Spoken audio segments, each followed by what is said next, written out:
Thank you, Mr. President. This statement is also made on behalf of Micro Rainbow International, an organization that aims to address the issue of poverty of lesbian, gay, bisexual, trans, and intersex people across the world.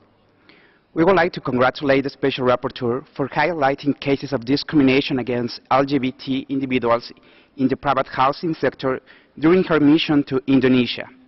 We strongly support her recommendation to the government to repeal laws, policies, and practices which perpetuate discrimination in access to adequate housing of marginalized groups such as LGBT people. Mr. President, we would like to emphasize that LGBT people are victims of discrimination in the access to adequate housing not only in Indonesia, but across the world in all regions.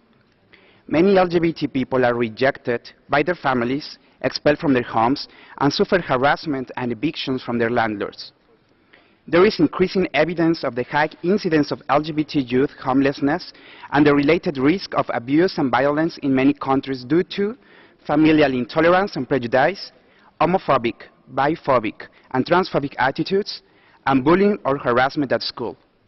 Further, many LGBTI people are denied access to health services, employment, or suffer continued discrimination in the workplace, which increases their likelihood of becoming poor, homeless, or living in degrading housing conditions.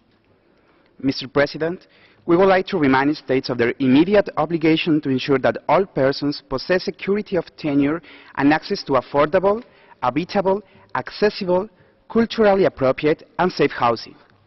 This includes without discrimination on the basis of sexual orientation, gender identity, or material or family status. Further, international law requires states to take all necessary measures to prohibit the execution of evictions that are not in conformity with their international human rights obligations. Finally, we recall that the states have the obligations to protect against discrimination and abuses of human rights by third parties, and to adopt the necessary measures to enable and assist all individuals in enjoying their human rights, including the right to adequate housing. I thank you.